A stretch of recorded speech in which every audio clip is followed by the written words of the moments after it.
Do you know that the oldest neighborhood of Mount Pleasant started development in the 1760s? It's called Old Village and it's considered the town's historic core, and you can own a house here. The best part is that its own historic district comes with homes right on Charleston Harbor. In this video, I'm going to cover what it's like living in Mount Pleasant's most historic neighborhood. So let's dive right in. In order to get a better understanding of what living here would be like, I think it's important to learn about the history and why it's so sought after. The neighborhood dates back to the 18th century, with development beginning as early as the 1750s. Old Village was actually originally a grouping of 5 English villages along Charleston Harbor. In 1803, James Hibbins bought Mount Pleasant Plantation from another guy named Jacob Mott, and Old Village was officially laid out as 35 lots on 5 separate streets. After Hibbins' death in 1835, Mount Pleasant was officially incorporated as a town after merging with Greenwich Village in 1837. Now, the Old Village neighborhood played a substantial role in the Revolutionary War as a key crossroads on the southern frontier, where several battles between the Patriots and the Loyalists took place. After the Revolutionary War, it became a popular spot for wealthy Charlestonians to escape the summer heat on the peninsula as a summer residence. This is just a brief overview of the history of Old Village, but I think it's important to share because it gives you perspective of the historical significance of this neighborhood has had on our nation's history. The historic district of Old Village is a 37-block area bounded by Shem Creek, Wilden Street, the Old Bridge, Marshland, and Charleston Harbor. You can still find historic homes that have been preserved from the original development in this neighborhood, like the Hibben House, but more on that later. Let's talk about where Old Village is located and the benefits of living here.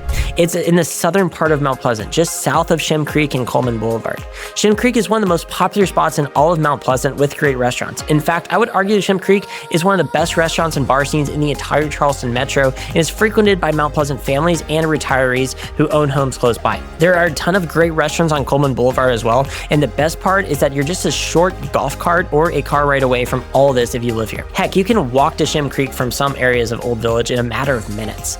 This neighborhood is a great location for boat lovers as well. There are a lot of great waterways close by. Think about it, you can bring your boat to Shem Creek for lunch and then go explore the intercoastal waterway to the south. Or you can go north and explore Charleston Harbor and both the Cooper and Wando rivers. All these waterways are long and make for a fun day of exploring with a family and some great fishing. It's tough to beat. On top of this, Old Village is only a 15 to 20 minute drive to downtown Charleston, and being this close to downtown is a huge plus if you love going out to eat, exploring museums, or going to the aquarium. There are also 2 beaches incredibly close to Old Village. That is Sullivan's Island and Isle of Palms. Now, Sullivan's Island is only a 7-minute drive away, and you can get to Isle of Palms from Sullivan's Island by using the Jasper Boulevard, which helps you avoid the chaotic IOP connector. It takes about 15 to 20 minutes to get to Isle of Palms, and I cannot express enough how incredible it is to be able to live close to these beaches. A big reason people move to Charleston is to be close to the ocean, and you have 2 of the top beaches just a short drive away. Isle of Palms is definitely more of a touristy beach, but it's huge, and the Wild Dunes golf course is here as well. You get to play an incredible course right next to the ocean. It's a dream for you golf lovers. Sullivan's Island has a more exclusive and residential feel,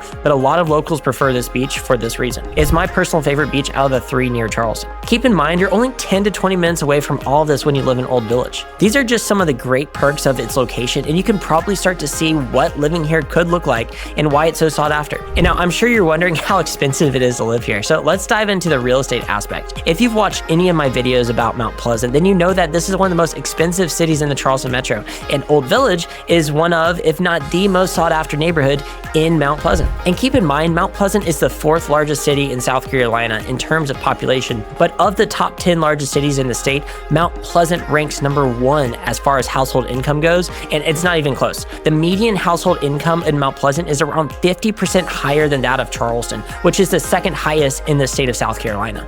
All that to say, living in one of the most popular neighborhoods in the highest income city in the state is going to fetch a pretty penny. As a rule of thumb, homes in the historic district are going to be more expensive.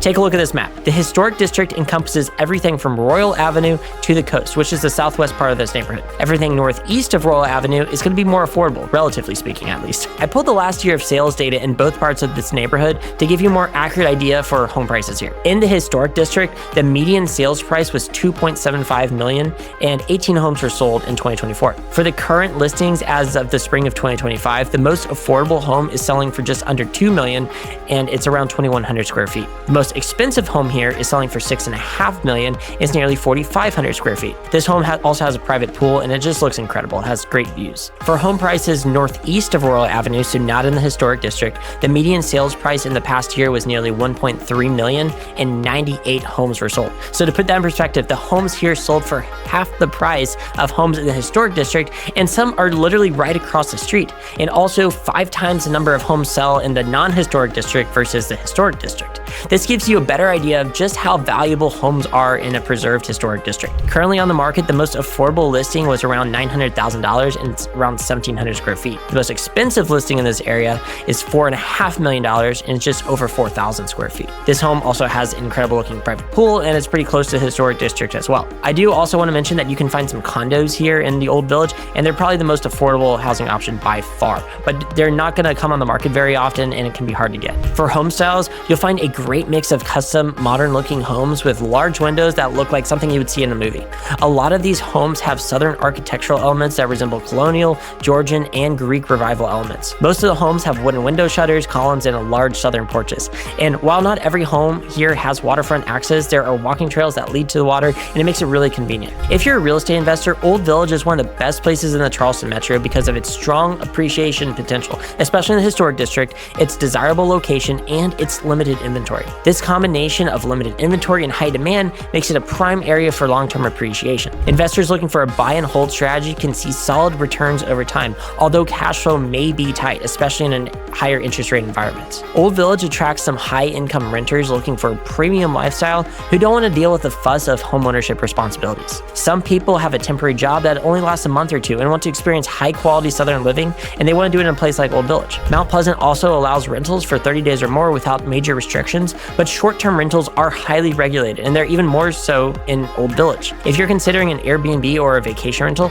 go ahead and reach out to me and we can go through how the Mount Pleasant ordinance differs from other areas in the Charleston metro. I think the best investment strategy for Old Village would be that of a furnished midterm rental. For those of you who are visiting Charleston or want to live here or want to explore the neighborhood, there are some cool things to check out. The first and most popular spot is called Pitt Street Bridge. Before the Revolutionary War, this was a plank bridge built on barrels that crossed the inlet separating Mount Pleasant from Sullivan's Island. It eventually became a trolley bridge around 1898 and then transformed into an automobile bridge that allowed cars to cross. In 1945, the Ben Sawyer Bridge was completed and the Pitt Street Bridge fell into disrepair, became abandoned, and since then it's been converted into the Pitt Street Park. This is a peaceful waterfront green space where you can get some of the best views of Sullivan's Island, the Ravenel Bridge, and downtown Charleston. You can still see old pilings from the original bridge in the water today. It's a hot spot for running, fishing, crabbing, and if you go there, you're probably going to see a whole bunch of photographers.